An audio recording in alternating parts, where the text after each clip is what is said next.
Assalamualaikum, sekali lagi kita jumpa. Assalamualaikum everybody. We are meeting again. This time we just took a break and we are coming back for the next session. But before anything, sebelum itu, lihat sekarang ini adalah satu tempat untuk diberikan ruang kepada tetamu, kepada perwakilan untuk datang menandatangani. Sebagai kenang-kenangan, ini akan kita abadikan oleh Hayat Yolu. Dan satu lagi ialah ada satu buku. Buku ini adalah buku yang ada nama organisasi dan juga message atau pesanan yang diberikan oleh setiap perwakilan kepada rakyat Gaza dalam usaha untuk membina semula Gaza. There is also this too. One thing, this particular place here is for people to sign the names here, the participants or whoever who come, just to give an impression of our support for the rebuilding of Gaza. And there's another book that's called Books of Messages for the rebuilding of Gaza that will be given to the participants. Okay, put it around so that they can sign in, message, their names and the organization, just to be able to give them this kind of impression, because the messages will be given to the people of Gaza. Now we are in the second part of the sessions. The first part has ended with the the information about what's happening at this point in time in Gaza so far, and what is the plan, a little bit on how do we go about developing Gaza from one point of view. What is outside, apa yang di luar sekarang ini saudara, adalah booth yang telah disediakan oleh kawan-kawan kita untuk menjual, untuk memperkenalkan bahan-bahan yang berkaitan dengan yang berkaitan dengan macam-macam lah, buku ada, dan bantuan akan diberikan hasil daripada buku ini. Jadi saudara, tanpa kita melengahkan waktu lagi, saya nak bawa anda masuk ke dalam ini. Ini pintu masuk. This is the door to the program. So shall we follow the international post-war Gaza rebuilding planning session now?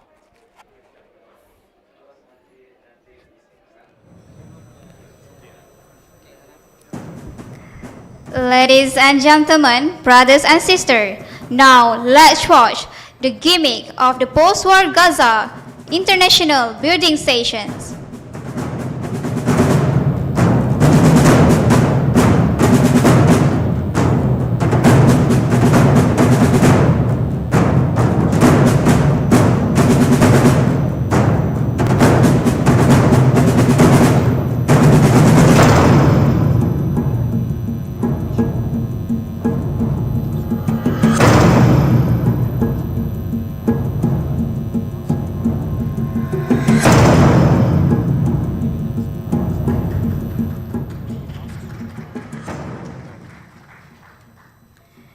That's the gimmick of the post-war Gaza International Rebuilding Stations.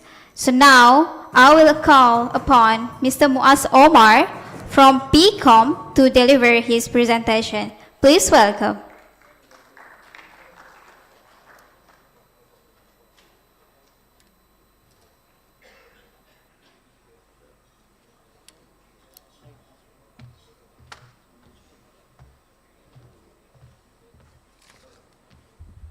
السلام عليكم ورحمة الله وبركاته.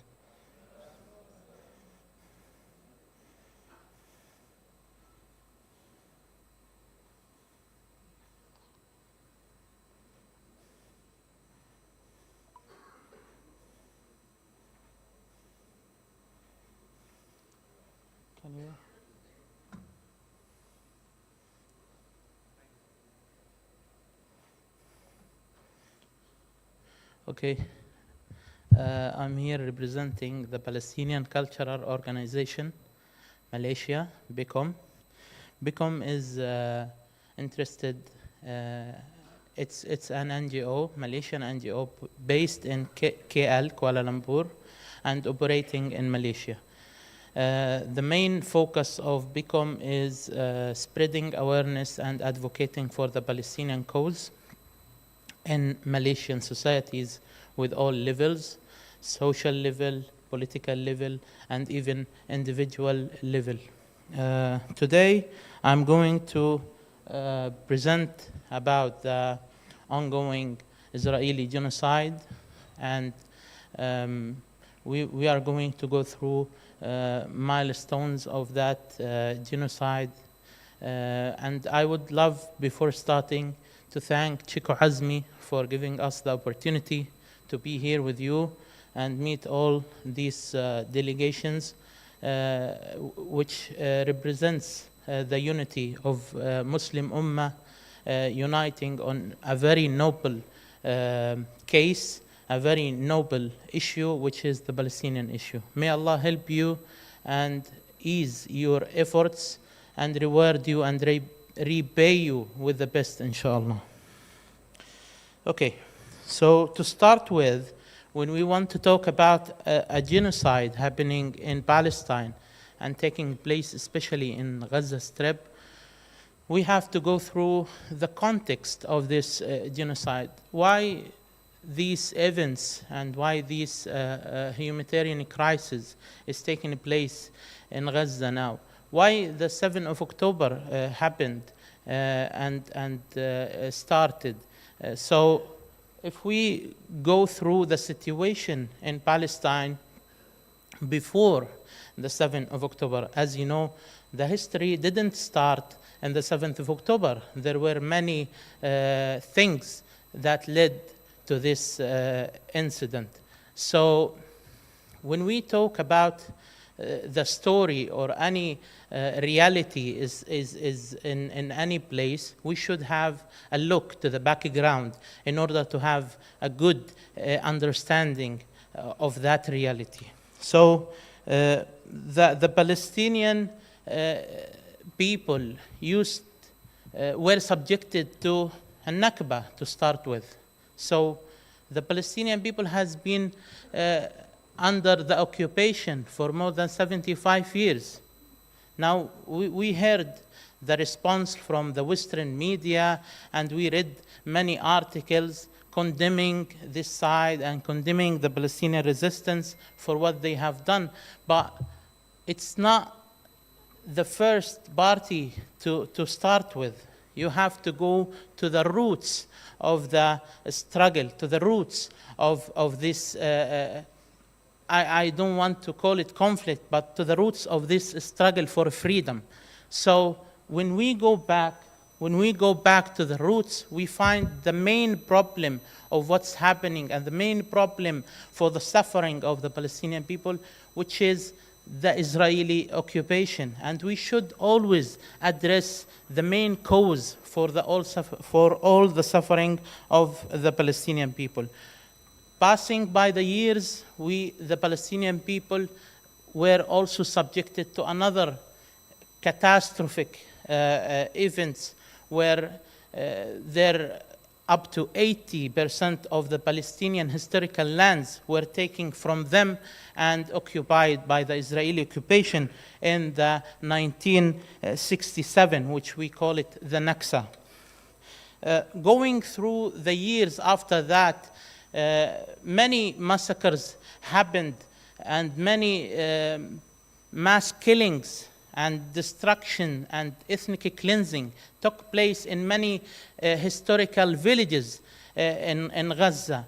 And just by the time the stories are being revealed by some historians and by some documentarians, so to reach the stage of Gaza, the stage of where Gaza was isolated from that 22% of the lands of Palestine, the West Bank and Gaza. They were divided, and Gaza was isolated to be the largest open-air prison on earth, as some experts called it. For 17 years, the Gazan people has been under the siege. When we talk about siege, we are not talking about only closing the borders. We are talking about even not letting the basic needs to enter Gaza, like some foods. I read an article like why Israel is preventing pasta to enter Gaza. Can you imagine to what extent the Israelis have been controlling Gaza not to allow anything to enter rather than anything to exit Gaza. We have brothers here originally from Gaza. They can tell you the stories of how much suffering they have to endure in order to exit Gaza for any reason. And most catastrophic when you hear a story of the humanitarian reasons and the sickness and the patients, how they have to go through the suffering day and night in order, and some of them are or were dying or already dead inside Gaza, prevented to travel outside. So this is another element we should keep in mind also. Masjid al-Aqsa situation. Like we were watching like the years and the previous Ramadan in Masjid al-Aqsa, how the Israeli occupation treated the people in Masjid al-Aqsa and the Palestinians, and how Israel is now clearly saying that we are going to accelerate our process in demolishing Masjid al-Aqsa and building the so-called Sulaiman temple on it. So this is another like provocative policy by the Israeli extremist government. Also, religiously myth that's been circulated and implemented just recently. They are planning to purify Masjid al-Aqsa by the myth of the 5 red cows, which they brought them from America, and you can search it and further read about this thing and how is it very dangerous for Masjid al-Aqsa existence. Also the refugee crisis. Most of the Palestinian, or almost half of the Palestinian population are refugees. They are being kicked and expelled from their hometowns in 1948, and they are now, some of them are stateless. So these people reach a point that there is a waiting of 75 years with no solution. Lastly and lately, we all seen the normalization process, which led to the skipping of all the Palestinian rights and all the Palestinian demands, and just jumping over the Palestinians to reach a normal relations between Israel and the neighboring countries. And even, I'm sad to say this, some Islamic countries were concerning. Before. Yeah. For some people who might say that why you should take your right by this way, I just want to remind them that Gaza witnessed the great march of return for many weeks. The Gazan people were just protesting near the borders, demanding their basic rights to break the siege and to return to their homelands, which those two things are guaranteed by the humanitarian law and the international law. But was there any response? Was there any right to be given to the Gazan? Unfortunately, no. So, this was the situation before the 7th of October. What was the situation, or what is the situation after the 7th of October? Yes? Next. Yeah. My other colleagues here before me in the presentations before me, they went through all the details and they explained it like in detail. These are like an infographic for the recent updates of the numbers of what's happening in Gaza from the martyrs and wounded. We are on the brink of 30,000 Palestinians killed in Gaza, and almost more than 70,000 injured.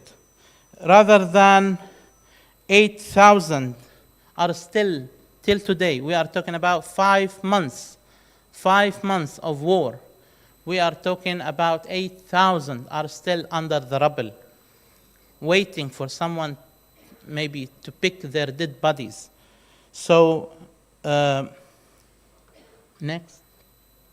Also, the situation didn't stop there.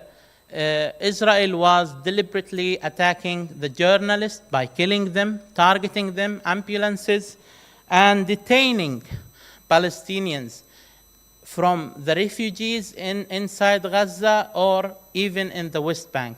The last updated number was up to 9,000 Palestinians now languishing in the Israeli jails.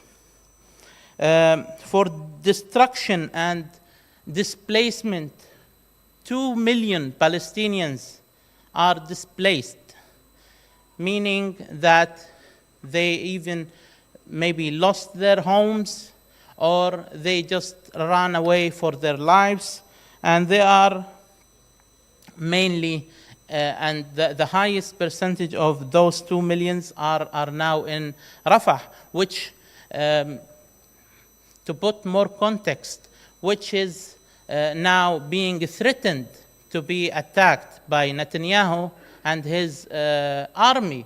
Now, they attacked the north first, and they called the people to go to the south. Then they attacked the south, and they called the people to go to Rafah. Now they are showing their intention and openly saying their intention that they are going to have another operation, especially for Rafah. People are asking in Gaza, where should we go? Where should we go? Where should we take shelter? If you keep attacking us one time and another without any interference, as we can see, to stop this madness against the Palestinian people. For more specification regarding regarding the destruction, there are up to 1,200 mosques, masjids in Gaza. Israel destroyed 1,000 masjids. That was the latest statistic I'm talking about. Maybe by now they destroyed even more. Why I'm mentioning the masjids? They are deliberately targeting masjids because they knew that the masjid is the heart of each neighborhood. It's the social hub of each neighborhood. And if you are considering the reconstruction, you should also consider reconstruction this category. In addition, the universities, all universities in Gaza now are completely destroyed. So you, by seeing or by reading these numbers and statistics, you can understand the mentality of the Israeli occupation of this aggression, what is being targeted, and you can identify the goals behind these targets. When we say also the hospitals, almost half of the hospitals, I mean hospitals, not service centers, because service centers are already collapsed. So almost half or more than half of the hospitals completely destroyed, and the other half is severely damaged.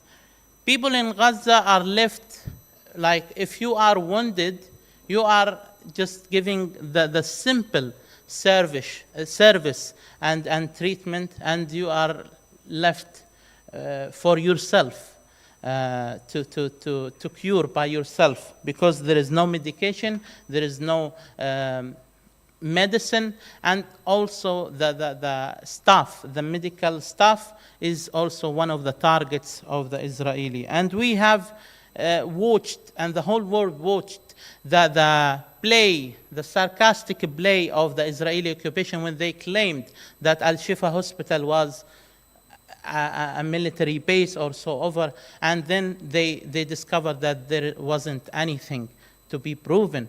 So they always take cover under the allegations in order to target those civilian targets and to destroy the any living aspect inside Gaza, to make the life of the people miserable, so they turn them to leave. Next. So now, why Israel is losing the war? Even and despite all the suffering we are seeing, we can confidently say that Israel is not winning the war. Israel is losing the war, in fact, and failing to achieve its aims is the main thing we can decide this decision and call this upon Israel. First, let's comfort them with their own so-called and declared aims for the aggression. They claim that they are going to dismantle the Palestinian resistance movement. Have they been able to? We can see the Palestinian resistance movements functioning and operating till today, after 5 months of the massive genocide and aggression against Gaza, freeing their prisoners. Israel hasn't been able to free a single prisoner till today, after 5 months of attacking every single human being and even the animals they attack. They searched everywhere, but they couldn't. So this is another failure for Israel. And it's not me saying that, it's the experts and the officials and some even US CIA experts are now saying the truth openly. Implementing the plans of ethnic cleansing. Israel said it clear that we are aiming to displace the people of Palestine and the people inside Gaza to Sinai, to Egypt. We want to evacuate all the people, whether they go by themselves or we make them to displace, or if they stay, we are going to kill them. So have they been able to take the Palestinians from their homeland? Unfortunately for them, unfortunately for us, they haven't. Because the Palestinians, you can see the videos of Palestinians standing up their destroyed houses and chanting for the Palestinian resistance and chanting for the homeland and the love of homeland. Many people are saying, why shouldn't you leave? You are going to be killed. But this, who is saying that, he doesn't understand the love of the homeland. Another goal was ousting Hamas from governing Gaza. But we have seen the police, the civil defense, the aspects of the governance are still functioning in Gaza. The ambulances, the health sector, even it is collapsed, but it's still functioning and operating. Fully controlling areas in Gaza. They have never been able to control a single area in Gaza to the full, to seize a control. They have been going forward and backward all the time. The normalization process has been suspended after we've seen the ugliest face and the real face of the Israeli occupation. Now, who can dare, any country or any person can dare, after seeing all the massacres and the genocide taking place in Gaza, to consider the Israelis as a friend? Which mentality would he be thinking in? And the so-called new Middle East, the plan in the mind and the dreams of Netanyahu already blackened. Increasing Palestinian solidarity and decreasing the Israeli solidarity and increasing the Israelis' occupation isolation. And we can see this by the rallies and the marches. The people of the free, loving people all over the world are supporting Palestine. Palestine is now getting back to its right place for the Muslim Ummah, the priority number one. The Israeli public opinion, also this is another failure. We can see that the division inside the Israeli society and the confusion and the anger against their own government. Next. On the other hand, if we look about the brightest side and the noble performance of the Palestinian people, we know that the Palestinians are not equal materially or militarily to the Israeli occupation, because we can see who's supporting Israel and who's supporting the Palestinians. And you can see in those two sides who has the power. But yet, the Palestinian resistance are capable to affect Israel. Since the major operation on 7th of October, we've seen the Israel so-called army collapse in hours. And they continued to draw the best and the brightest images of how a Muslim should protect his homeland and holy sites, how a Palestinian is attached to his homeland. The resistance, just like days ago, they published the statistics for their achievements and performance. They've been able to destroy 1,108 military vehicles of the Israeli occupation, including 962 tanks. Those tanks I'm talking about are the most advanced tanks on the whole world. Like you can imagine a tank which worth $6 million, you can see a single Palestinian fighter who's carrying anti-tank with approximately $500, and he, by the help of Allah, he is able to destroy this tank. 55 troops carriers, 74 bulldozers, 14 military jeeps, and the number of the deaths in the Israeli occupation, which is revealed, but also some parts, and the major parts of it is not revealed because for their own concerns. And for Israelis' mentality, they have like this understanding or this feeling that if they lose one soldier, that's a catastrophe for them. So can you imagine how much suffer and pain they are in? According to some reports, the Palestinian resistance barely lost 20% to 30% from its capabilities. And they were astonished. You know that the war cabinet in Israel is joined by the US and the French and the Italian. They were very astonished by the performance of the resistance and the ability and the flexibility of repositioning all the time. They attacked the north, but Khan Yunis, for example, was ready to fight like it's the start of the war. Even the war started a month ago.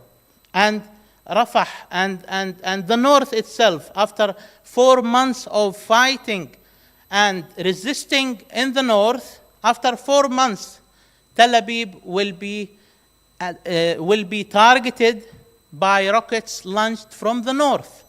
So they went crazy over the capabilities that the resistance have. The tunnel network is still a maze and a big question for the Israelis to understand. How could a people, a small nation, isolated for 17 years, we controlled everything. They managed to build all these capabilities, and they managed to stand till today against the superpowers of the world. The army's death toll, as I said, is twice the double of what has been in the 2014 war. And there was a recently survey among the Palestinians in the West Bank and in Gaza, and it shows the opposite of what they were expecting. Hamas numbers are rising now even. The Palestinian people, they are very attached and feel belonging to the resistance because they found it the right way and they found it the only way they can get their rights. Next. So what is Hamas or the Palestinian resistance view of a ceasefire?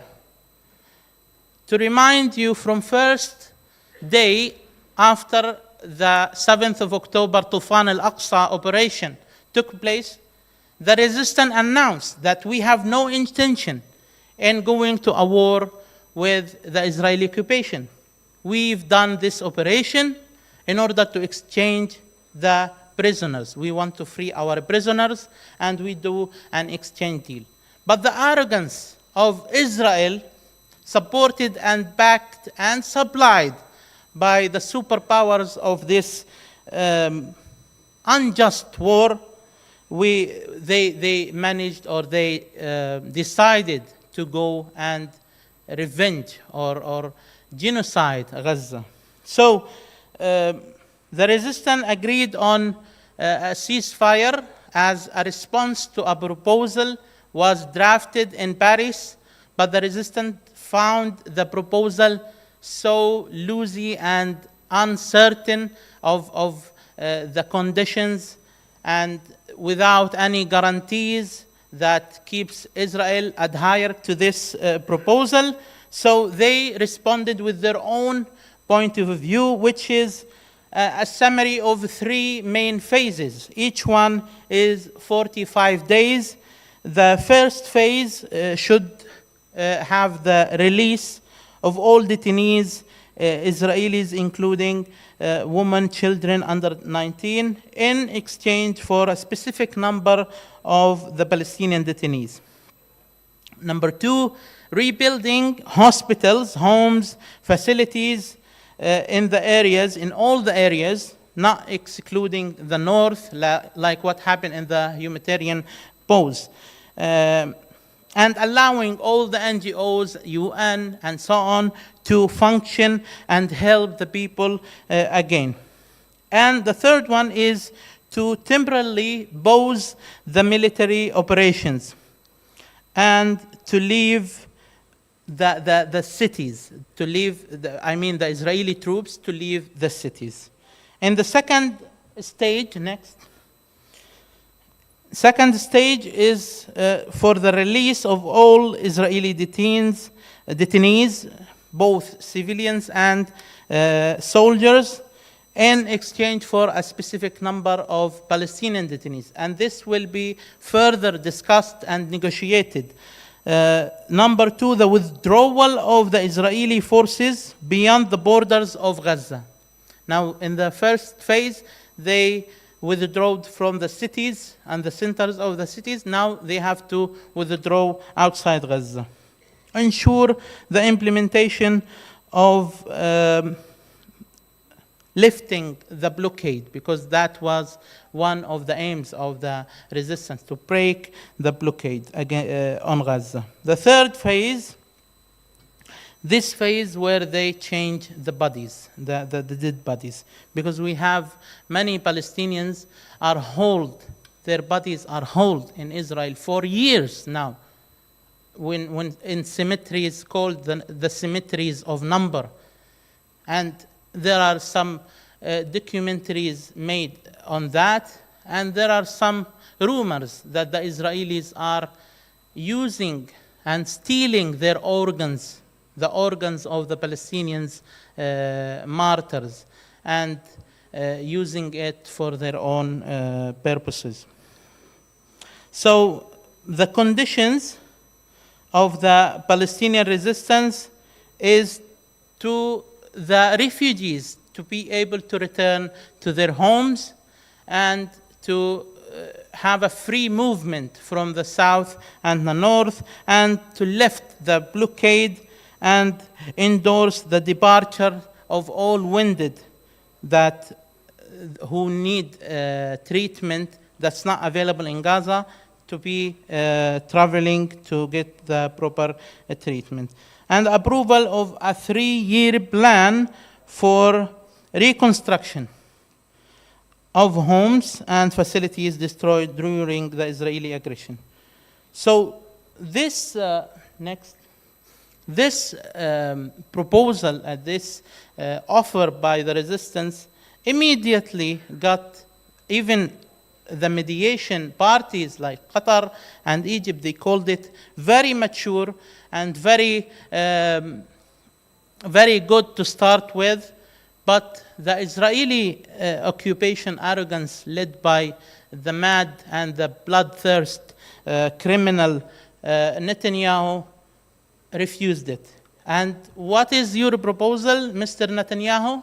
He said, I'm going to keep going with the genocide, no matter how much you pressure me. So you can imagine what the Palestinians are dealing with. Next. So to end up with, next, yeah. As you can see, and my other colleagues presented before me, the situation in Gaza is beyond catastrophic. It's very needy and very, the suffering of touched every home and every single one of the people in Gaza. And it needs and requires enormous efforts from all parties, from NGO, from governments, from individuals, and from organizations, global organizations. At least to some esteemed that the needed reconstruction will cost 50 billion, 20 billion needed for housing only, as 85 up to maybe some statistics are reports saying 90% of the population of Gaza are now displaced.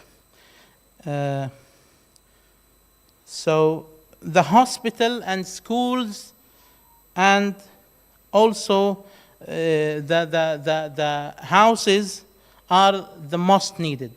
This is what I have to say today. Next. Thank you for your listening, and if you have any question, I'm ready.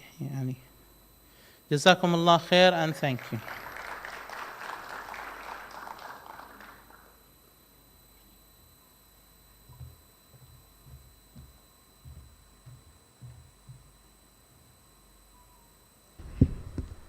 Thank you so much, brother. Thank you so much, Mr. Muaz Omar from PCOM, for the beneficial information. So for now, from the speech and presentation that we have go through and here just now, leading us to the highlight of the event today, which is the discussion will be open to all to review, comments, supports, giving an idea, or else on the discussion of priority needs of Gaza. Without wasting time, I would like to invite Mr. Muhammad Azmi Abdul Hamid to lead this open discussion. Please welcome.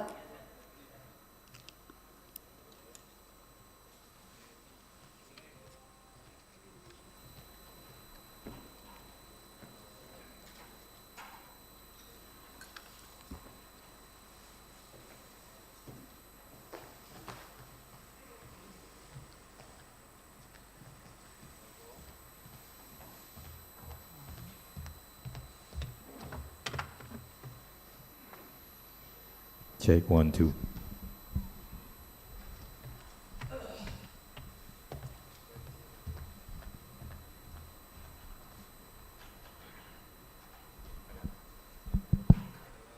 Bismillahirrahmanirrahim. Assalamualaikum warahmatullahi wabarakatuh. Thank you, Hannah. Now we are going to proceed to another level of our discussion. I think the basic idea of the scenario, what's happening on the ground is already well deliberated. The facts might change, but I think the situation is bad to worst. Now this session is about getting inputs from you. I've listed about 7 people on the first round that will invite to just speak within 5 minutes so that we can have more people to speak. Now the idea of this session is to propose the projects that you think that should be given commitments by the organizations. You can also propose to us, to the organizing committee, especially MAPIM and Hayat Yolu.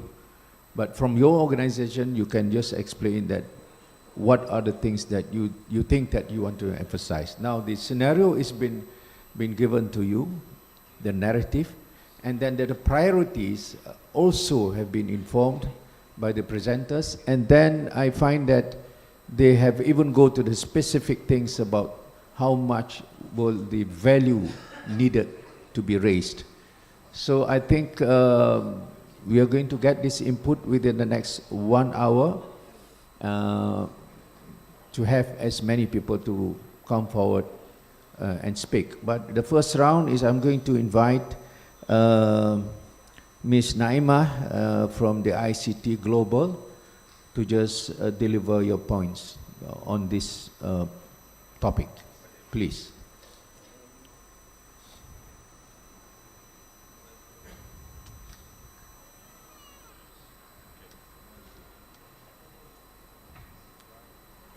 So it's AICT is Al-Imdad Charity Trust, okay, which is based in Dubai. Now we have an office in Kuala Lumpur now.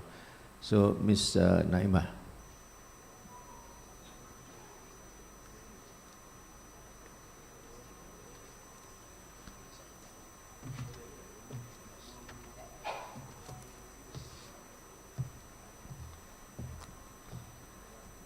Assalamualaikum warahmatullahi wabarakatuh. My name is Naima. So basically this will be my first time speaking in public, and I think there is some miscommunication, I would say, because I don't know that I need to come up with the proposal here, but since I have prepared what I need to say, I would just say it right now. Inshallah. Bismillahirrahmanirrahim. Rabbi shrah li sadri wa yassir li amri uqdatam min lisani yafqahu qawli. So basically yesterday I saw a video of a child taking his last breath. The question is now, why are we still breathing? Ask yourself, why are we still breathing?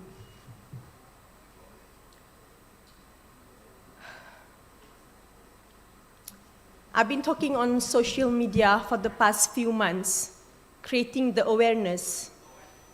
But I'm being silenced from the social media. I'm being deleted from the social media because we are saying the truth. So since today I have the platform here now to make changes, I want all of us, each one of us, united to come up with the action plans. Because we've been speaking for the past 4 months and there is no action has been taken till now, and that's the reality. Bear in mind, if this can happen to them, this can also happen to you. This can happen to me. So basically now let's talk about reform. what needs to be done is actually reformation that we need actually. We can build Gaza 100 times. It will be destroyed again because it's been happening for the past 76 years. Until when we're going to let this happen? We need a changes. We need to reform the current system that we have. There is few aspects need to be reformed. The first thing we need to reform is the peace institution.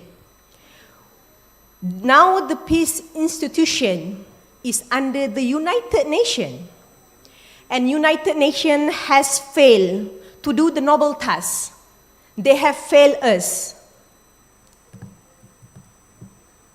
They have failed us because there is no peace till now. Are they so ignorant about what's happening in the Middle East? Are we so ignorant? The next aspect we need to reform is the aspect of humanity. What is humanity? If some people in our society agreed and support with the killing of women, children, and the civilians, and the destruction of the public amenities.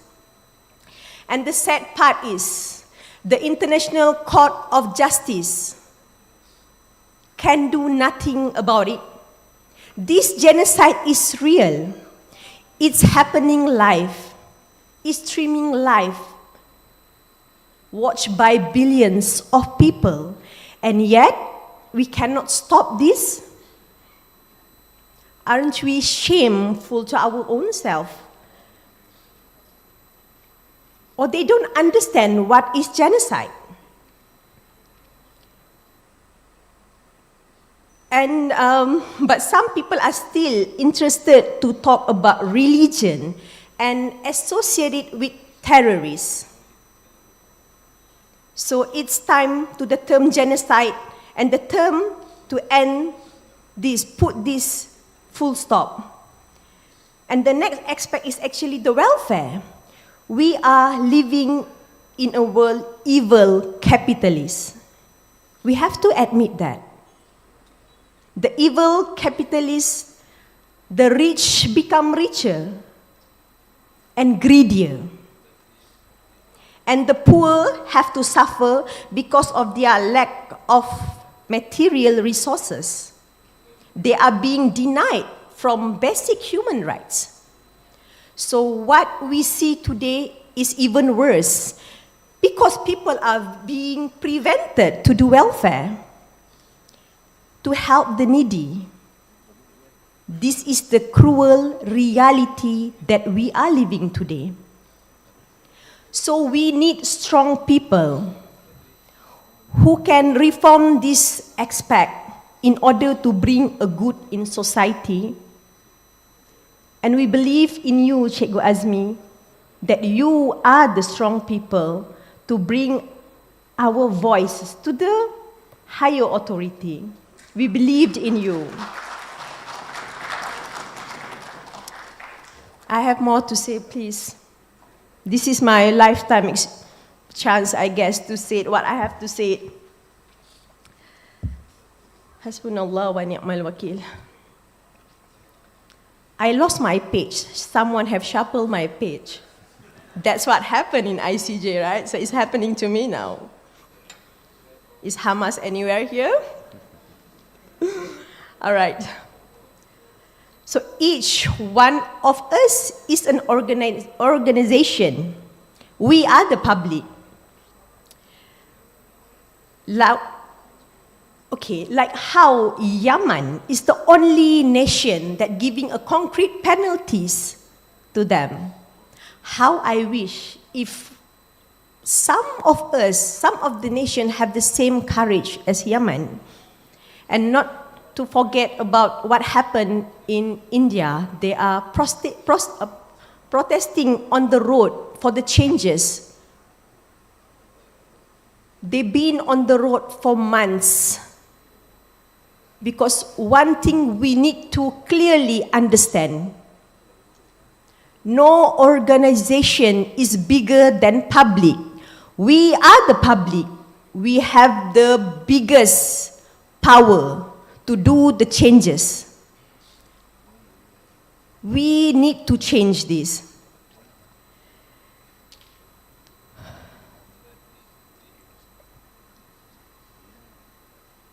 And trust me, governments, the higher authorities are scared when public is united.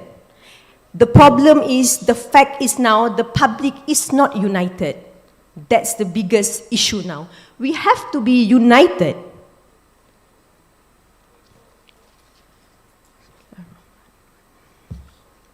I lost my page. Bear with me.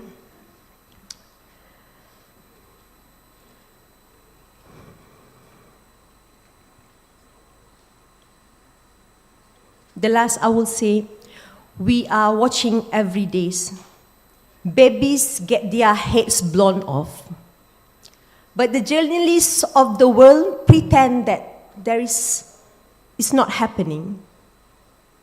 How many humans must fall before our humanity rises?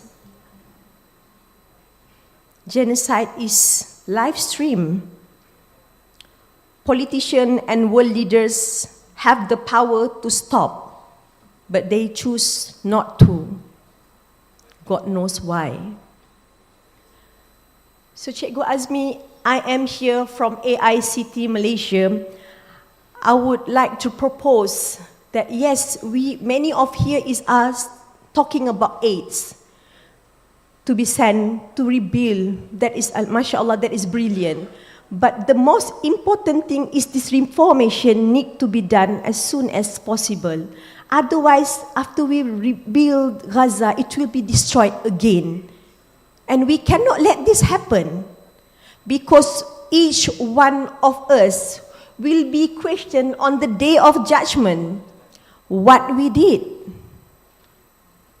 we will be questioned. Can we dare to do the biggest demonstration on the road? Can we do that? We have 25 countries delegates here. Can every one of us be the voices of their own country to implement this? Because Allah sees our effort. We've been talking and talking and talking for the past 4 months and nothing is happening. So now we need the drastic changes. We need to do something that will shake the higher level. Because they are nothing without us. And we have the power. Treat the Palestinian as our own family. Just for a moment think that they are our family who are dying every day in front of our eyes. Inshallah, I believed in Cikgu Azmi, I believed in your voice, and I believe each one of you, I have believed in you. That's why today we are here. Can we pledge that we will make a change, not only by doing only paperwork, but we will be demonstrating on the road. Inshallah. Thank you so much, Azmi. Thank you so much, Sean. Sorry for taking a longer time than 5 minutes. Assalamualaikum. Thank you. Waalaikumsalam warahmatullah. Thank you so much, Naima. It's moving, it's touching, it's motivating. If you say that you believe in me, I believe in you, we believe on all of you. This is a tall order. It's not going to be easy. It might take another generation, especially for the institutional change. Changing the United Nations. I've even proposed, Naima, that we walk out of United Nations. We build a new platform. Would that be possible? It depends on the leaders. We are talking with leaders which has the level of just concentrating on their power status. That's the problem. The Ummah is feeling so much to pressure the government, but we have to tell them that we have no more passion. No more passion on what's happening in Gaza. Thank you, Naima. Very good points. Let's move to Mr. Hamid Abu Shawisi from the Child Appeal Charity. Yes.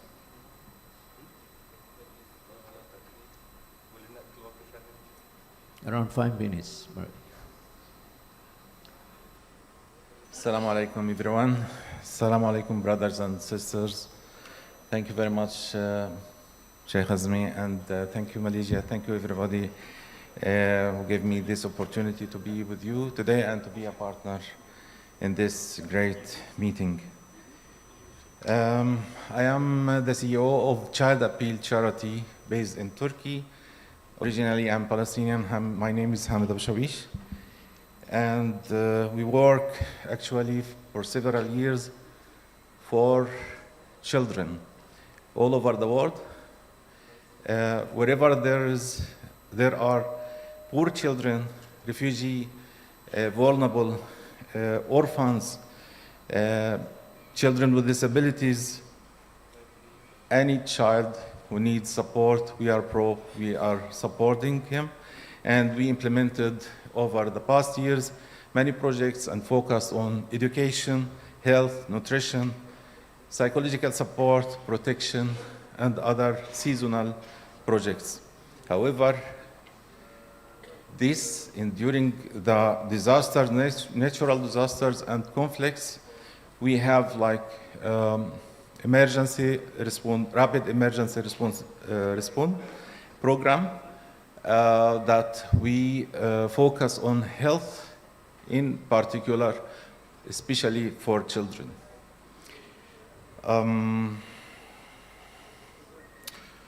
We do this to ensure actually safety, dignity, and a promising future for the children who are really the basic component of the communities. If we take care properly of this category of community, we will have a very good and a very strong community in the future.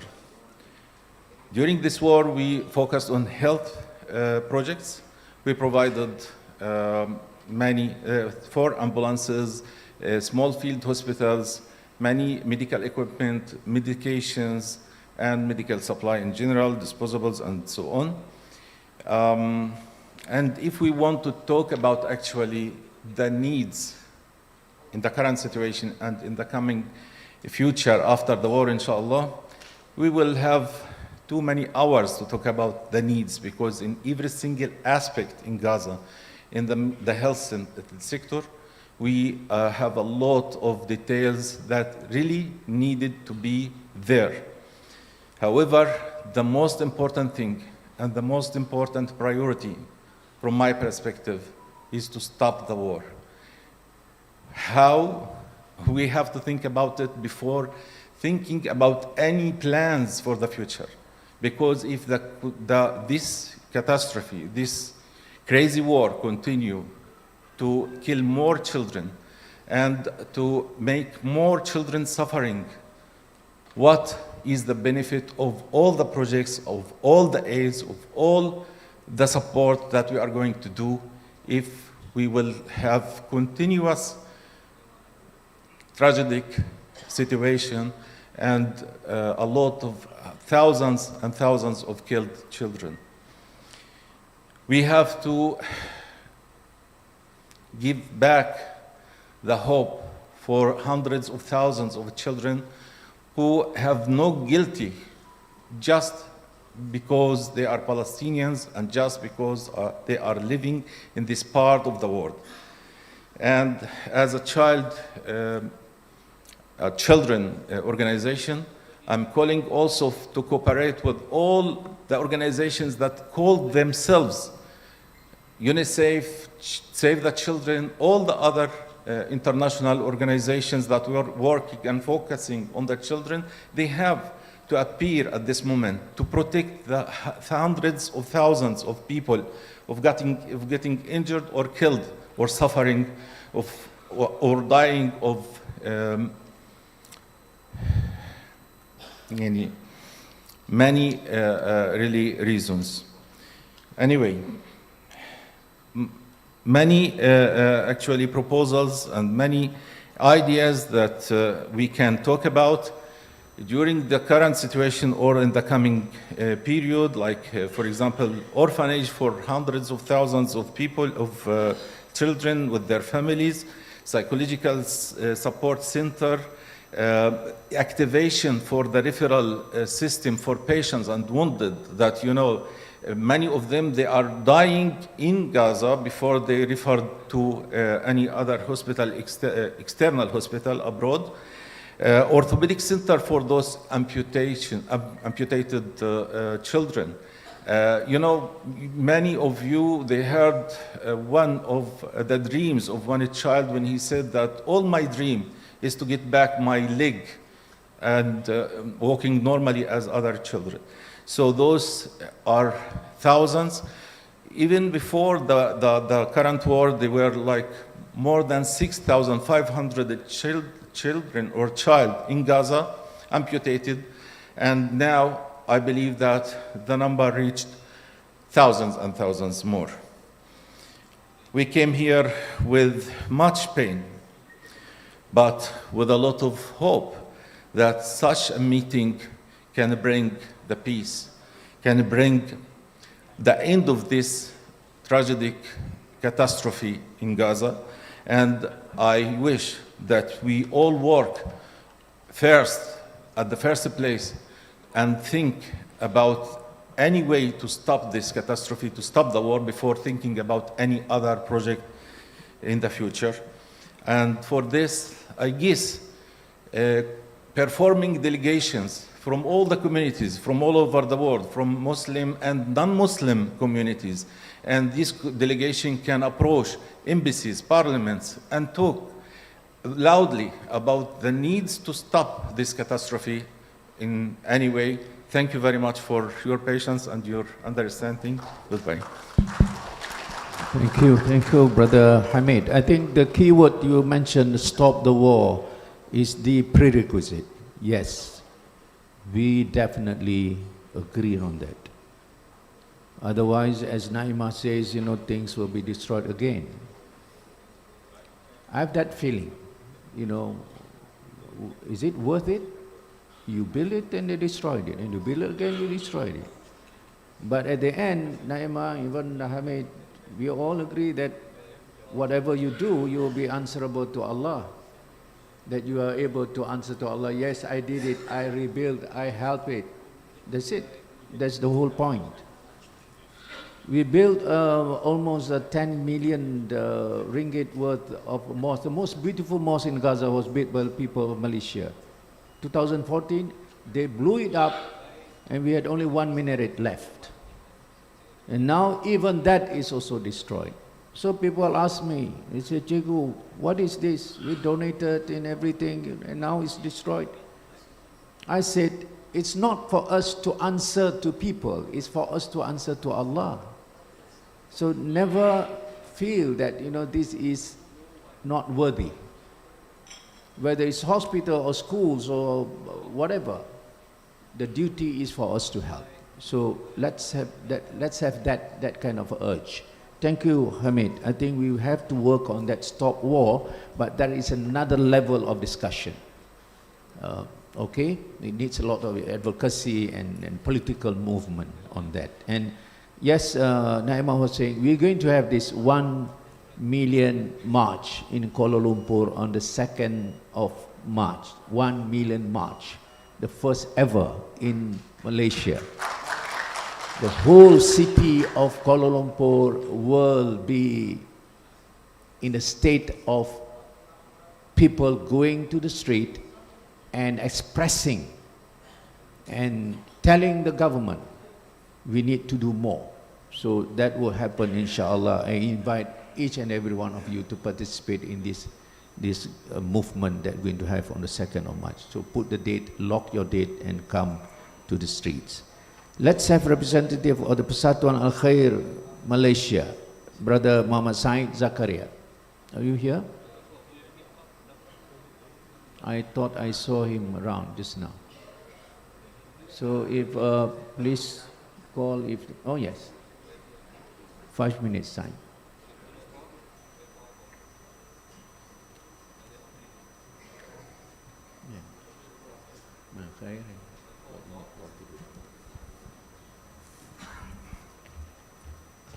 Bismillahirrahmanirrahim. Assalamu alaikum wa rahmatullahi wa barakatuh. My name is Muhammad Saeed Zakaria. I'm representing Al Khair Malaysia, Pertubuhan Al Khair Malaysia for today.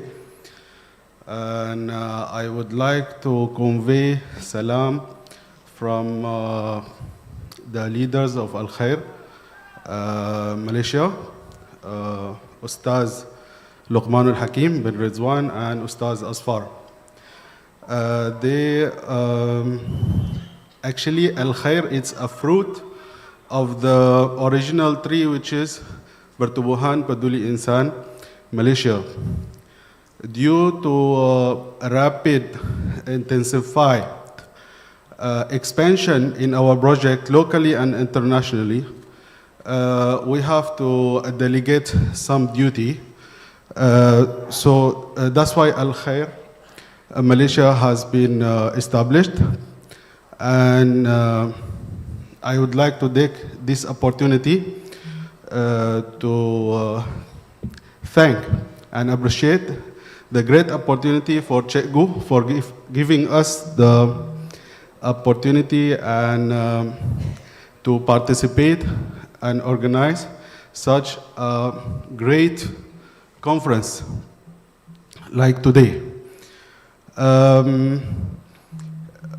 Peduli Insan Malaysia has projects over Malaysia, Middle East, Palestine, Yemen, and Syria.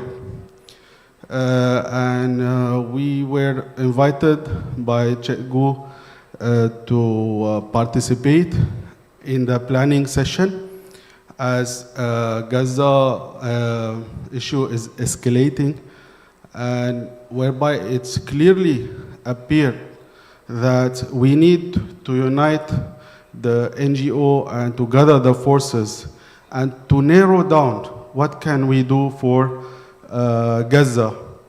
As an NGO, what are our capacities? What can we do really on the ground? How we can really benefit them? Exactly, can we just enhance the awarenesses, ensure that people know what is going on?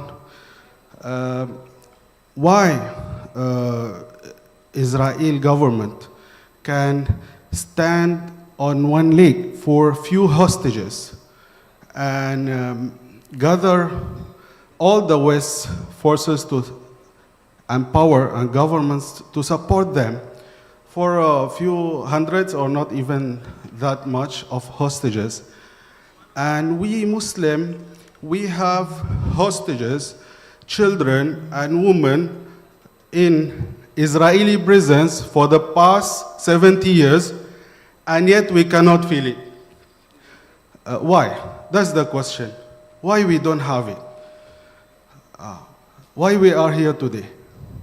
How we can revive the feeling of solidarity towards those prisoners, children and women within Israeli prisons.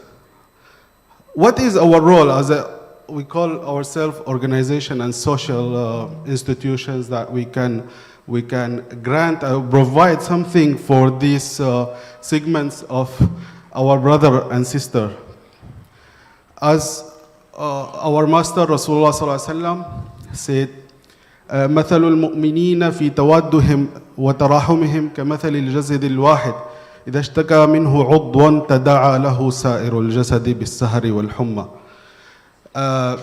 The believers, such one body, if any single part of it has complained, the entire body cannot rest in peace, cannot have peace.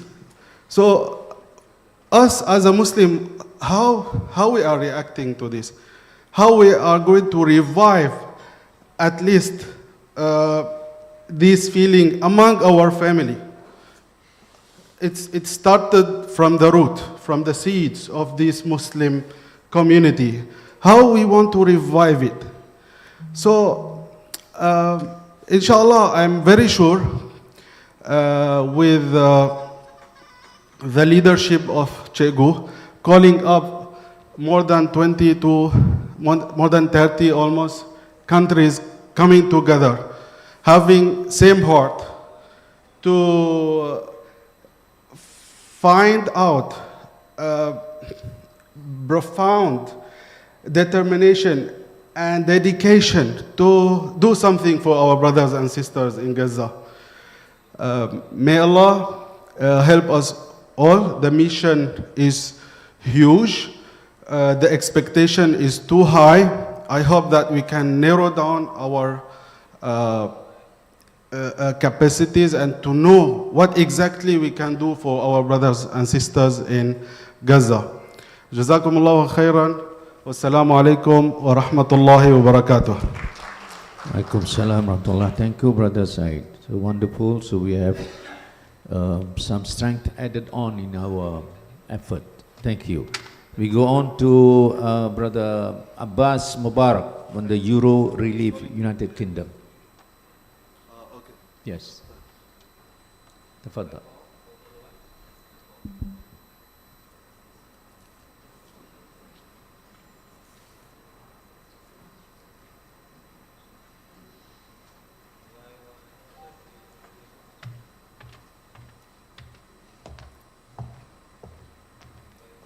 Assalamu alaikum wa rahmatullahi wa barakatuh. My name is Hassan Mahmoud from Euro Relief, UK. We are gathering here today to emphasize what the sister and the brother said just now. We are calling for an immediate ceasefire in Gaza. We cannot be waiting for so long. Rebuilding Gaza is, of course, is a big mission. But for now, we need to stop all this. We need to do something. We cannot be waiting for long.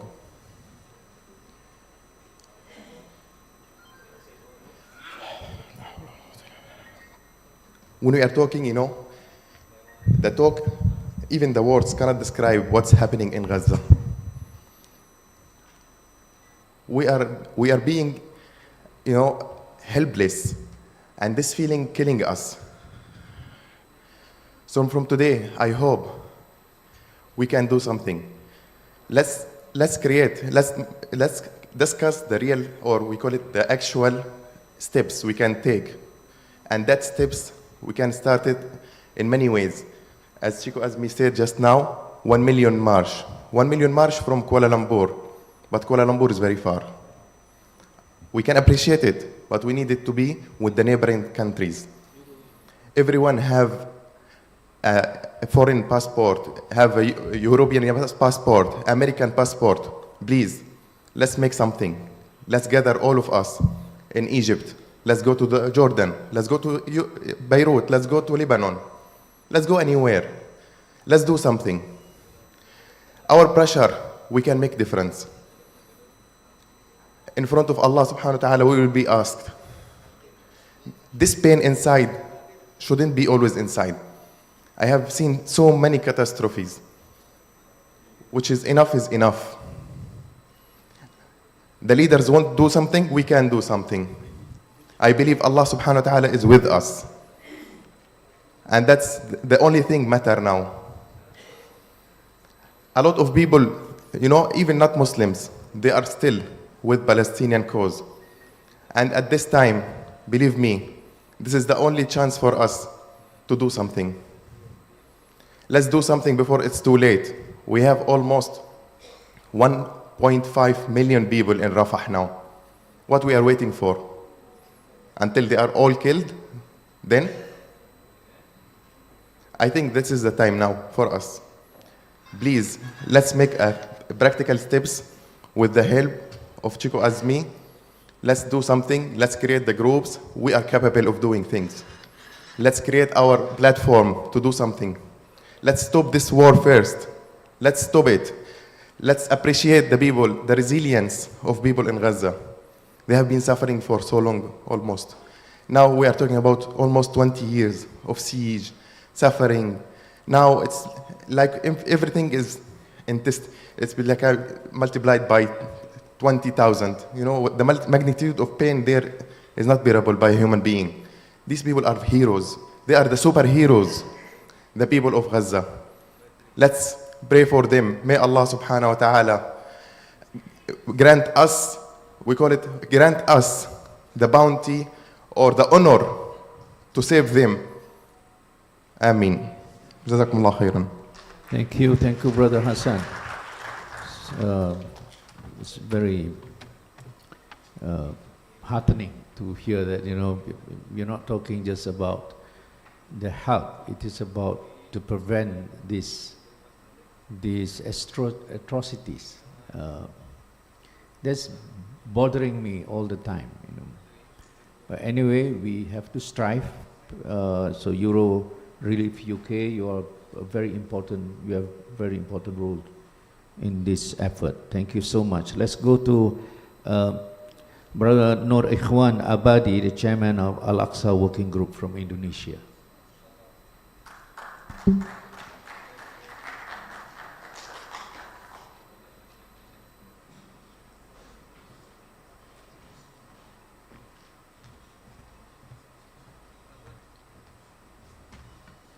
Bismillahirrahmanirrahim. Assalamualaikum warahmatullahi wabarakatuh.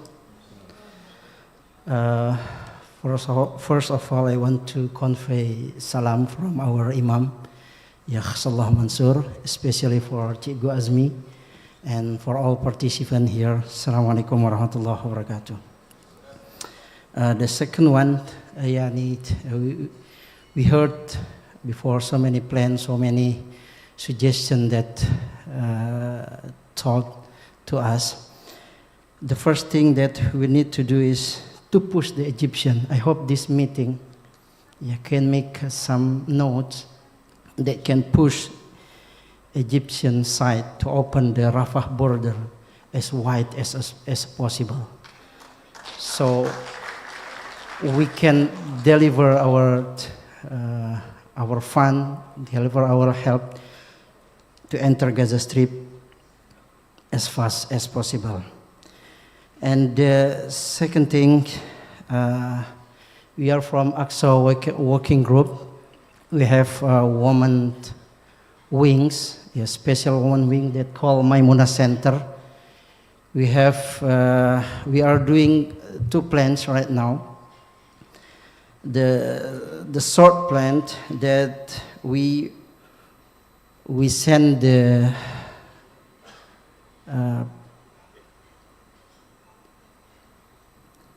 we send some fund to the Gaza Strip to provide food, water, and tent for the displaced people from the north of Gaza until the south of Gaza.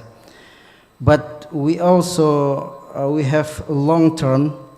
We have 2 big plans from Aqsa Working Group and Maimuna Center that we will work together. The first plan that we will work together with Mercy to provide workers to rebuild Indonesia hospital in the north of Gaza.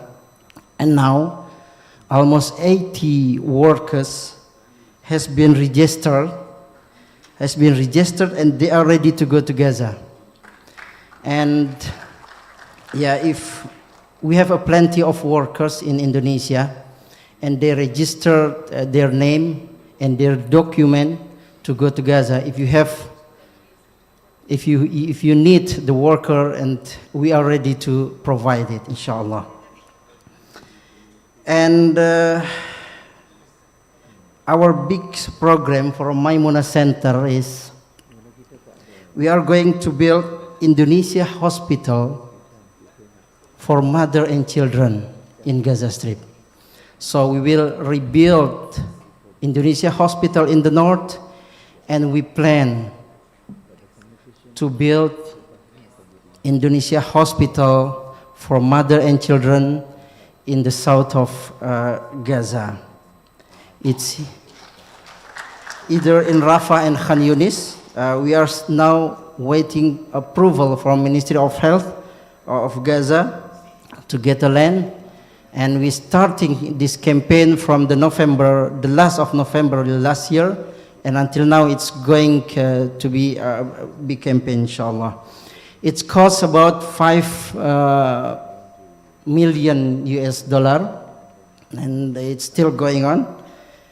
And we hope this meeting also, after this meeting, we can discuss more detail about this. If there is some organization or some individual want to help to build this mother and children hospital, we are ready to receive it, inshallah. And the last thing, we have to get warm because this room is getting cold. I need to say takbir, and you say Allahu Akbar. And we have also some slogan that's very famous in Indonesia. If I said Al-Aqsa, you answer Hakuna. Okay? Takbir! Where's the spirit? We need your spirit. Come on. Takbir! Takbir! Takbir! Al-Aqsa! Al-Aqsa! Al-Aqsa! Jazakumullah khair. Assalamualaikum warahmatullahi wabarakatuh. Thank you very much, Ikhwan. I know we just had a very busy situation in Pakistan with election. Now they are in the midst of election. They come here. I don't know whether they're going to vote or not. Tomorrow or the next day, you should be voting. We pray for a strong Indonesia, whatever it is. Thank you, Ikhwan. Marvelous. I think Indonesia has made a mark. In Gaza, they've got hospital and all that. I think they're going to push. They're not going to stop. So we're going to key in these projects. What MAPIM will do, we are going to have a kind of a clearinghouse function that all organizations doing something in Gaza will be key into that system, and then we will share it to everybody. Those interested to help that project, then you make the contact. So at least that level, we will try to make it. I call it the clearing house function. Okay? Thank you. Let's have Professor Dr. Hafizur Rahman, the President of Al-Khidmat Foundation, Pakistan.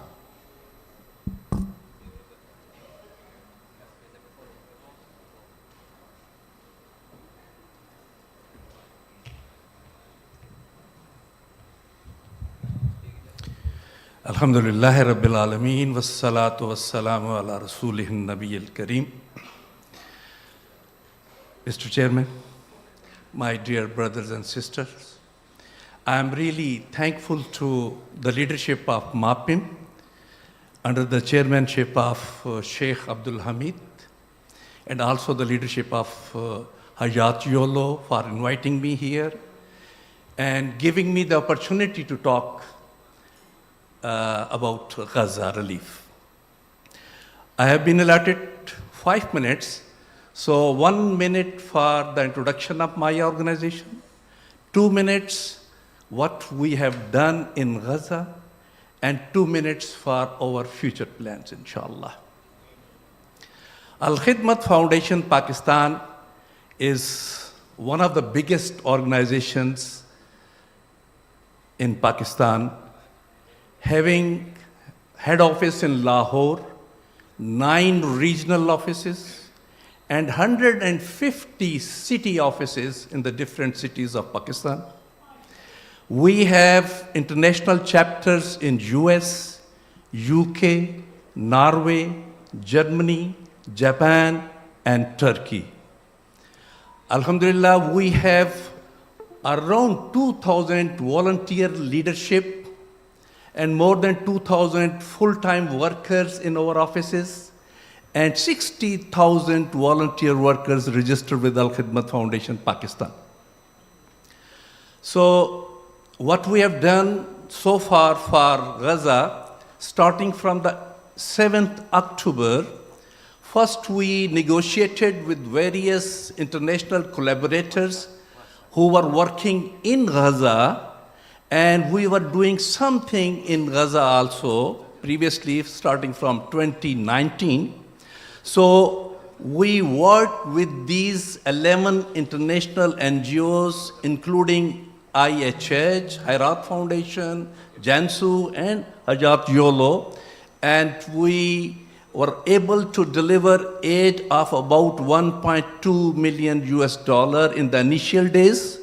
But later on, when we saw that the stores in the Gaza are depleting, so we started to send humanitarian relief from Cairo. So we opened an office in Cairo and established a warehouse, and with the help of Egyptian Red Crescent and other NGOs, we started sending relief goods through trucks into the Gaza. And Alhamdulillah, more than 250 tons of relief goods have been sent through Cairo, through our office. Then we negotiated with the government of Pakistan to allow us to send the air cargos. Alhamdulillah, we succeeded. So we are sending our relief items from government to government, from the government of Pakistan to the government of Egypt. So we managed to send 6 air cargos so far, containing 400 tons of relief items, including tents and blankets, and more than 100 tons of emergency medicines. So all these 6 planes were landed in Al Arish, received by the embassy of Pakistan in Egypt, and they were sent to Gaza on a fast track because this was from government to government. So now we managed to get permission of sending our relief goods through sea. So on 18th of February, inshallah, our first ship will be departed from Karachi carrying 400 tons of relief items, inshallah. So these are the various things which we are doing. Then we contacted the ambassador of Palestine in Pakistan, and we found that there are 150 students from Palestine who are studying in Pakistan. So we made a list and we adopted all those students, and now we are sponsoring them. Then I went to Cairo, and in addition to sending 10 trucks of relief goods to Gaza, I met with the medical students of Gaza who were studying in Cairo, and they have the financial problems. So Alhamdulillah, Al-Khidmat decided to sponsor all those medical students of Gaza who are in Cairo. We are negotiating with the universities, and we will inshallah submit the fee of those students directly to their universities, inshallah. So now a few future plans. Al-Khidmat Foundation, Pakistan, is ready to do a lot of work in health. So we are ready to reconstruct or rehabilitate one large hospital in Gaza with the equipment, with the medicine, and with the human resource from Pakistan. Because more than 2,000 senior doctors from Pakistan have registered with Al-Khidmat to go to Gaza and serve voluntarily. So whenever we'll get the permission to reconstruct the hospital, we will reconstruct, we will provide the medicine, we will provide the equipment, and we can send the senior medical professionals. So we already plan to supply 20 ambulances and 5 mobile health units. 3 are ready in Cairo, and on 9th of March, I am sending them to Gaza, inshallah, along with a huge consignment containing food for Ramadan for 15,000 families for 1 month in 20 trucks, inshallah, on 9th of Ramadan, just before the Ramadan. So this is our plan for future, including the rehabilitation of 5 schools, inshallah. And we have a plan to install 30 solar-powered desalination/filtration plants, and we are negotiating with a company of Malaysia to install those plants after the war, inshallah.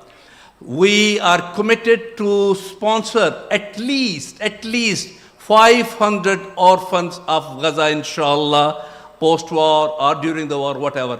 So these are the few plans, and we are praying that this war soon ends and allow us to go there and to work more for our dear brothers and sisters of Gaza.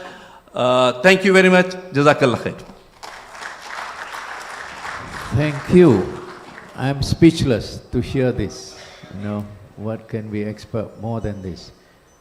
I feel very timid to just inform you that MAPIM, with its coalition of organizations in Malaysia under Ops Ehsan, we're going to send 75 containers of the humanitarian aid. Now people ask me, Cikgu, why is 75? I say they've been occupied for 75 years. Let's send them 75 containers. We are going to send it by ship also. So we're going to join Pakistan with your shipment of this through the sea, and MAPIM will be having another cargo with 75 containers within the next 2 weeks or so. So this will be a real show of unity. Okay, thank you very much. Now, what I'm going to do now with the last 5 minutes, we're going to have Sheikh Sameh Hajjaj, the Mufti Mahad Azhar Gaza, to speak. He's going to speak in English. I'll give in Arabic. Give you 5 minutes to speak and then 1 minute to be translated. The translator must give the summary. Don't translate every word. So Sheikh Sameh, tafaddalu, and then Brother Ahmad, or who? Can you help in the translation? Can you just stand by? Tafaddal, Sheikh Sameh. Okay, Brother Hassan.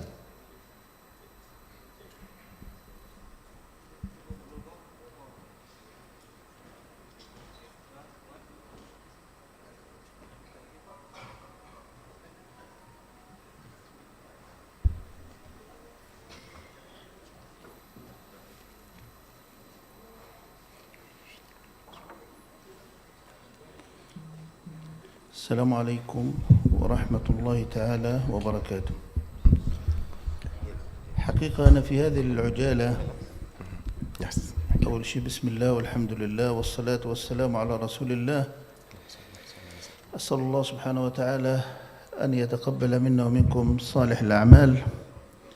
أنا في هذه الكلمة سأنقل لكم رسالة طبعا من أحد النازحين، وهو حملني أمانة نقل هذه الكلمة لحضراتكم. إخواننا وأهلنا وأحبتنا، السلام عليكم ورحمة الله تعالى وبركاته. نحن النازحون، هل سمعتم بهذا المصطلح من قبل؟ دعوني أخبركم، لقد هجرنا من بيوتنا بعد أن قصفت على رؤوسنا، وخرجنا من تحت الركام والردم والأنقاض بأعجوبة بفضل الله ورحمته. نحن نجونا من الموت، ولكننا لا نعلم هل سننجو من الجوع والمطر والبرد الشديد. تفضل سيدي. First of all, I would like to thank you for this conference and meeting. I would like also to just convey a message I just received from one of the people who fled from northern Gaza to the south of Gaza. This message is just to say we have fled our homes. We don't know are we are going to live or we are going to die. We have been, forced to leave our places, and now we are suffering. Our suffering starts with every day with very basic things, like we need a shelter, we need to be feeling warm, providing for our families, the basic needs, clean water, only the basic needs. الأمطار تغرق خيامنا التي بنيناها من النيلون والخشب، وأغطيتنا الرقيقة التي لا تقي من برد الشتاء، هل تصدقون أننا في كل ليلة ندعو الله أن يحبس الأمطار ويمنعها عنا حتى لا تغرق الخيام؟ We have been praying to Allah, you can imagine. We have been praying to Allah continuously to stop the rain, because raining for us is like a disaster. You cannot imagine the season now. We have a cold season there with a very low temperatures, but at the same time the water is coming on our tents and it is invading us from all sides. المواد الغذائية الأساسية شبه معدومة، بالكاد نجد قوت يومنا. المياه نصطف طوابير للحصول عليها. You can say that the food is very rare. If we manage to find food, which it will be only for a very simple meal, and at the same time, clean water is not available. So we always searching for only one drip of water. أرسلنا نطلب فتوى بجواز التيمم بدل الاستحمام. تخيلوا بناتنا، بناتكم، بنات المسلمين حين يطهرن من الحيض يبكين لاضطرارهم للتيمم بدل الغسل. هل تعلمون لماذا؟ لأننا لا نملك طرف الاغتسال، لأننا لا نملك سوى دورة واحدة لعدد كبير من النازحين للرجال والنساء، نصطف من أجل دخولها لقضاء الحاجة أعزكم الله، وهي نفسها مخصصة للاغتسال. You cannot imagine the situation we are facing every day. It's like being in this camps or the tents they have built for us. Like you can imagine, for 1,000 people, only one bathroom, and that bathroom have queues and very long queues to go to. And you can imagine also the basic needs for, let's say, for sanitary reasons, like for women after they go for their like monthly period, whatever. It's like becoming very, very serious, and with all needs or all basic needs are not available.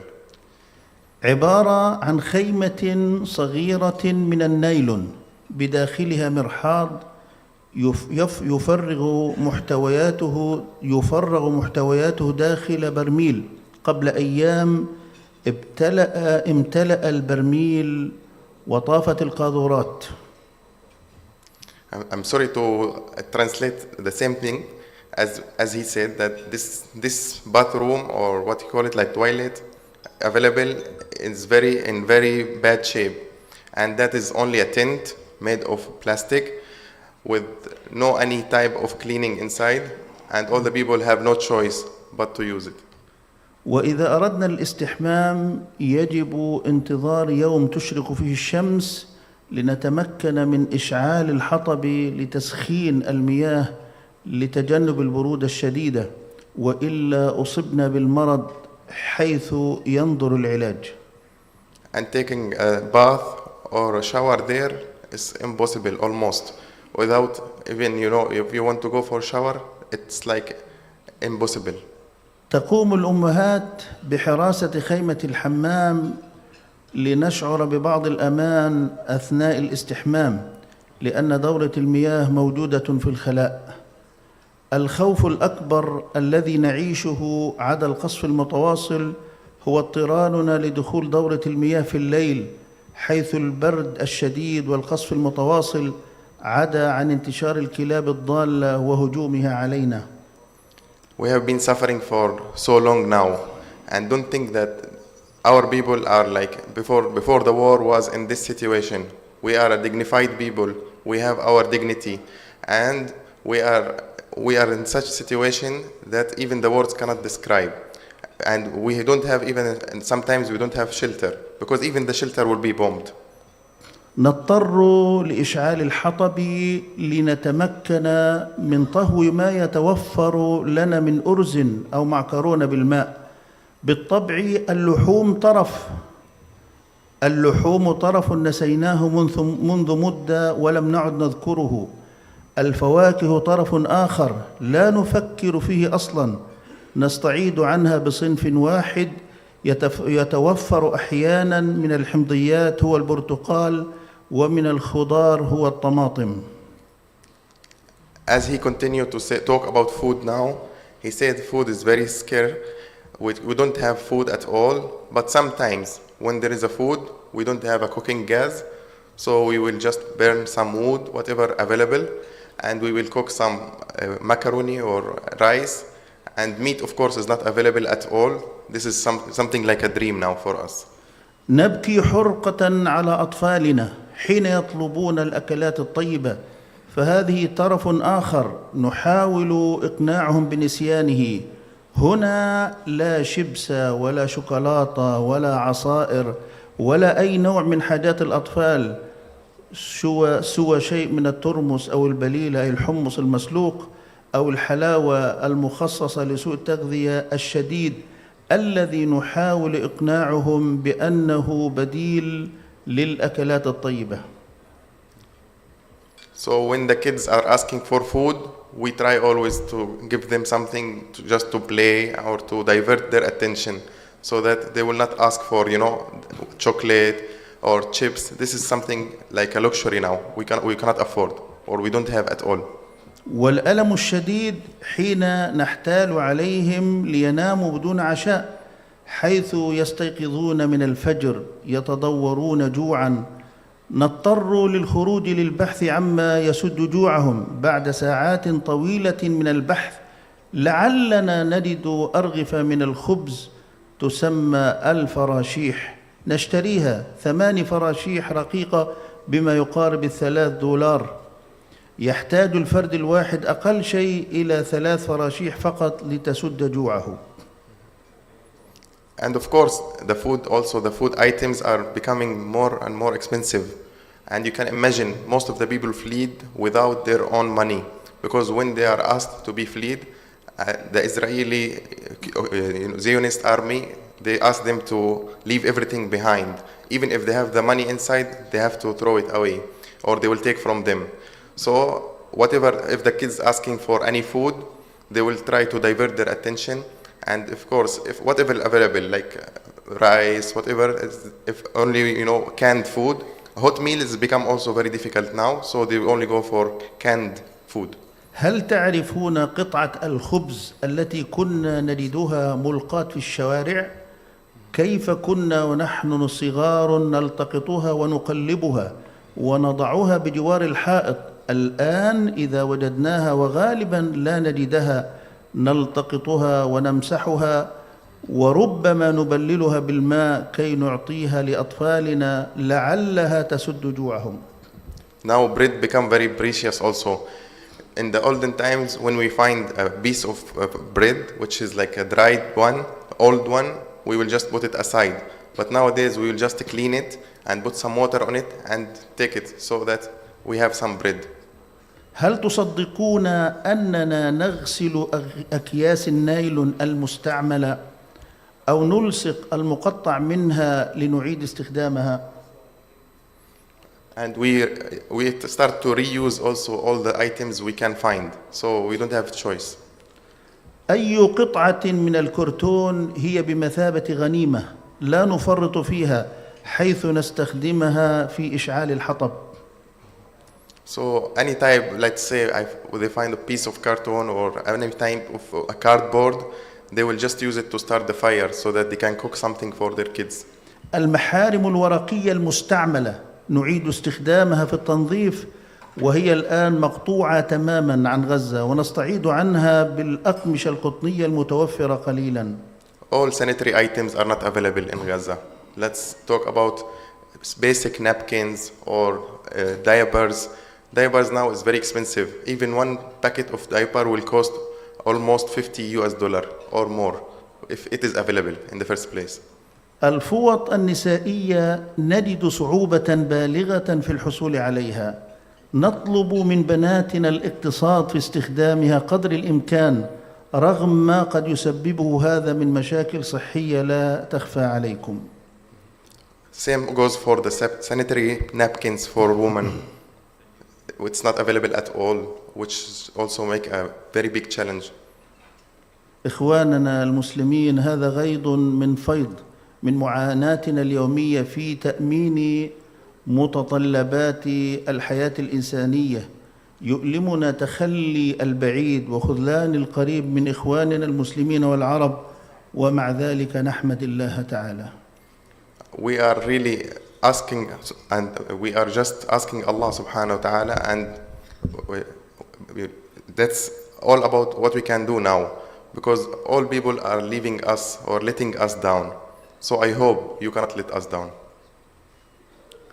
على الرغم من ذلك يا أحبابنا، على الرغم من هذا الواقع الذي أسلفناه، كما يذكر صاحب هذه الرسالة يقول: نحن بحمد الله تعالى وفضله صامدون ثابتون على أرضنا، واثقون بوعد الله بالنصر والتمكين وهزيمة هذا العدو المجرم واندحاره عن أرضنا على أيدي شبابنا الطاهرة، على أيدي إخواننا المجاهدين المقاتلين. نحن في غزة أرض العزة، مقبرة الغزاة. However, you see all these challenges, but these things will never make us leave our land. We will always be here, and we will always stand still in our land, and we will fight until the last minute. هذه يا إخواننا رسالة إخوانكم النازحين. أحد النازحين أرسل هذه الرسالة ليضع إخوانه في هذا المؤتمر في صورة ما يحدث معهم. وأنا بالمناسبة حقيقة خرجت من أيام من قطاع غزة، حضرت تقريبا ما يزيد عن 120 يوم من هذه الحرب المجنونة ضد أهلنا وضد شعبنا. هذه الحرب يا أحبابنا، خطورة هذه الحرب التي تشن على أهلنا في غزة أنه لا يوجد مكان آمن، لا يوجد مكان آمن في قطاع غزة. أنت في بيتك لست آمنا، أنت في الشارع لست آمنا. حتى أحبابنا لو ذهبت لتصلي في بيت من بيوت الله عز وجل أنت لست آمنا. لدينا في قطاع غزة 1200 مسجد. دولة الاحتلال هدمت 1000 مسجد. I just now the message finished from the guy from Gaza. Now the sheikh talking about himself. He just came back from Gaza. He witnessed 120 days amid this war. He said this is a crazy war. It's not even a war. We cannot even describe it as a war. There is no safe place in Gaza. There is no safe place in Gaza. You cannot even pray safely in Gaza. They are destroying everything.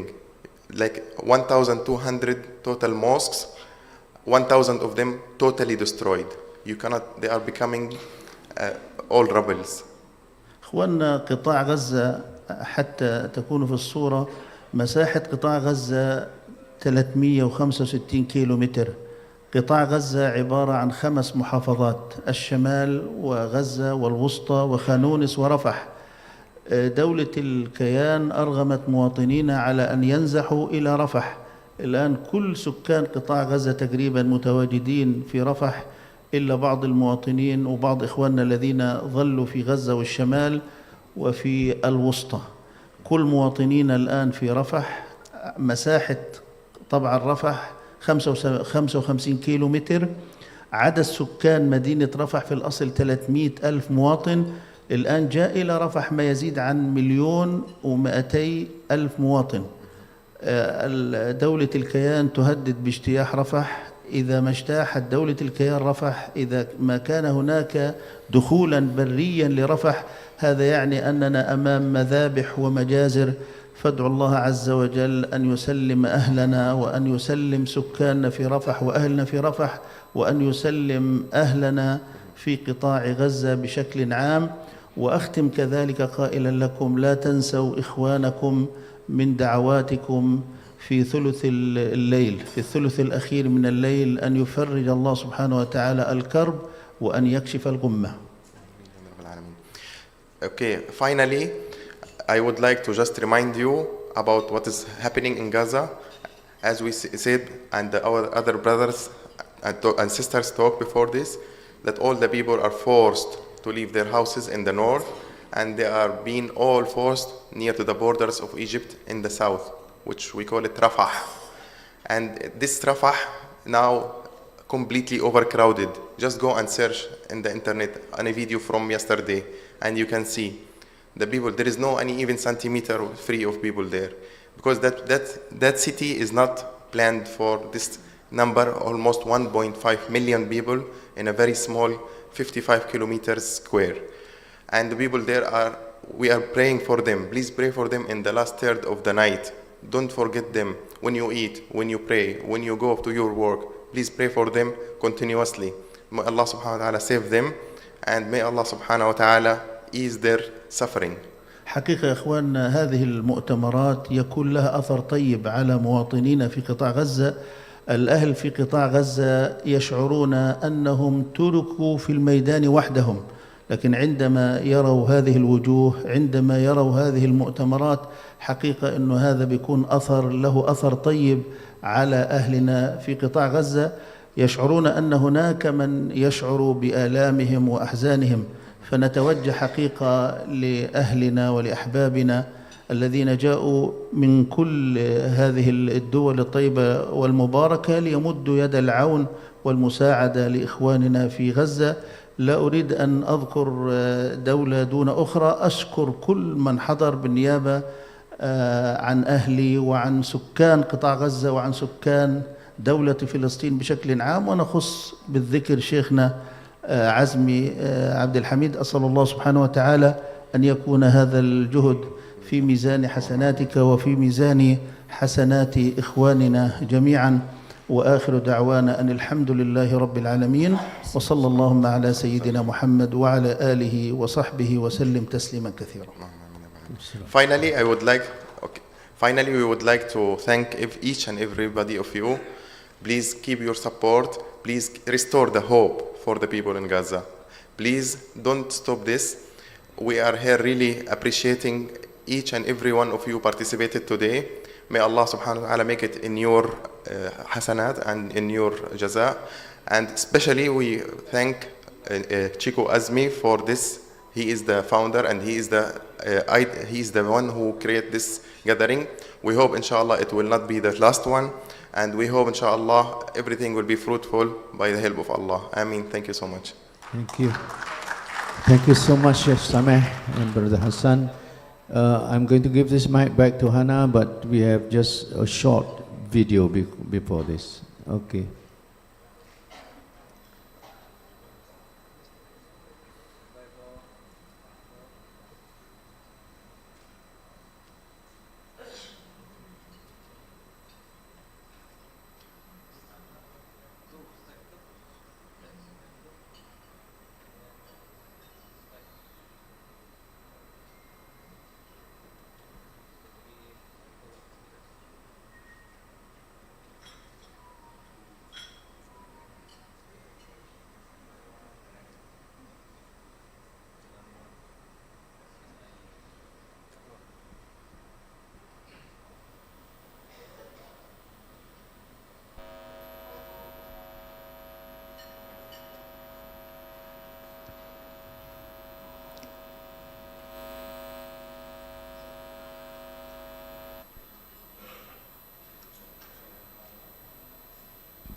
I think this video is self-explanatory. It's about, I think many have already got this video from Al Jazeera. This is the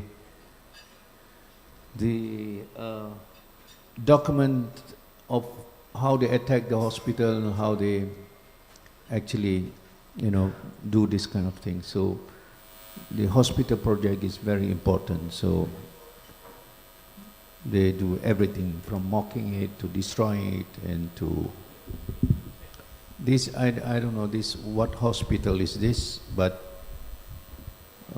they just ransack anything that they want. This Sheikh Hamad Hospital, yes, specialized in prosthetic treatment. So I think we should take into consideration a lot of work has to be done in focus of the Qatar, of the hospital project in the health sector.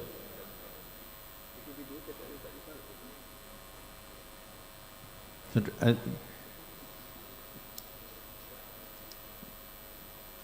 So this is about the level of, or the scale of the health sector that needs to be rebuilt. And we have no choice about this. Health sector is the most fundamental priority. All of them are priorities, are important to people. But we have to start off with something that we feel that we can implement. So this is just one explanation of the agency. Now this girl is trying to tell us, that one, just now, back to the Israel.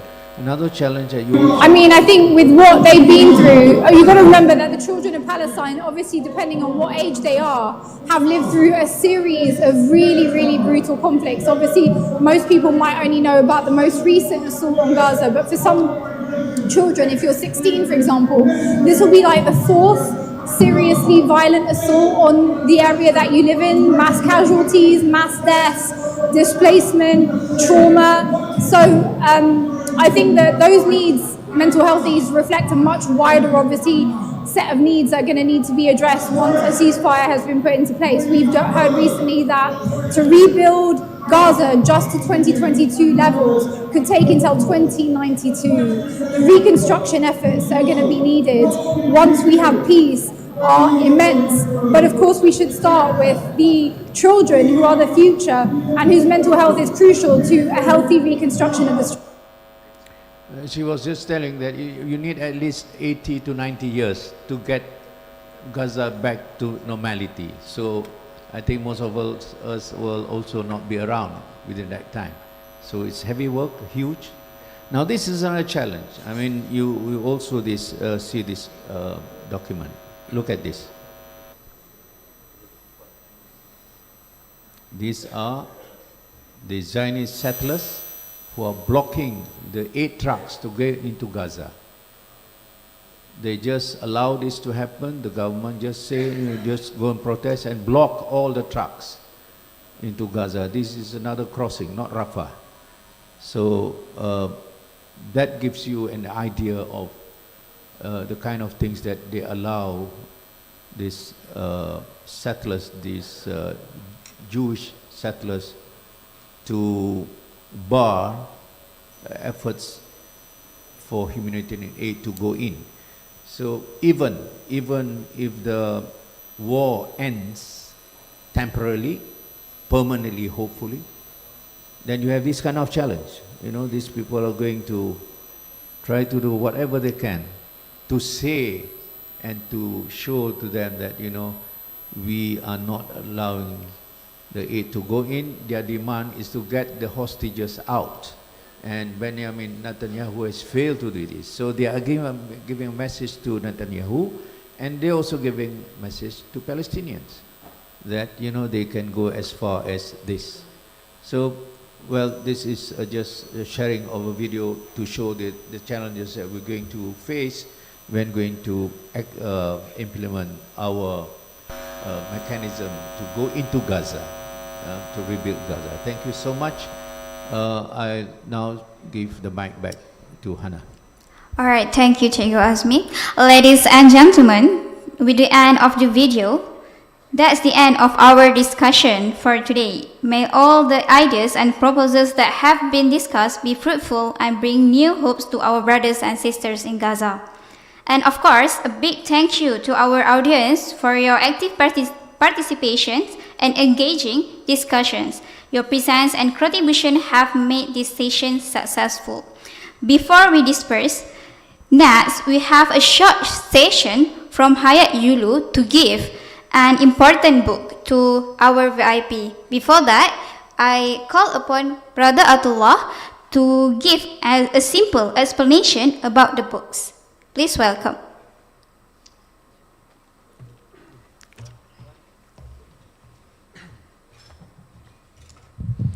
Assalamu alaikum wa rahmatullahi wa barakatuh. Yeah, I just would like to talk about this book, which its name is The Evidence. This book, compiled and published by the Turkish agency Anadolu. When you hear the word evidence, it comes to your mind the war crime, the genocide, the ethnic cleansing, the death, the killing that have been done and has been done through the Israeli forces. This book addresses some photos and documents that prove the involvement of the Israeli forces in human rights violations and war crimes. So this is a very important resource, regarding these war crimes. Thank you. Now, I invite upon Sheikh Azmi to be on the stage to deliver the book to the VIP guests. With that, I call upon Datuk Sri Ahmad Awang, the chairman of Manar, to receive the book. Please welcome.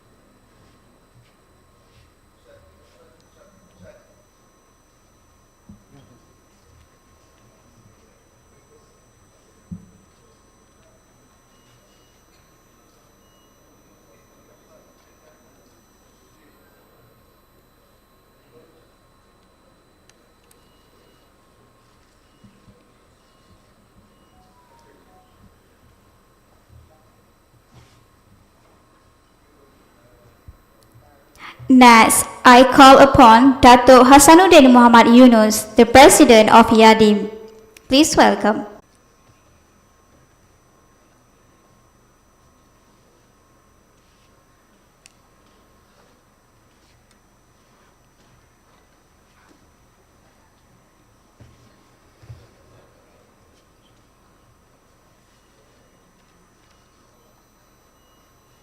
Thank you so much to the all VIP of the willingness to give and receive the books.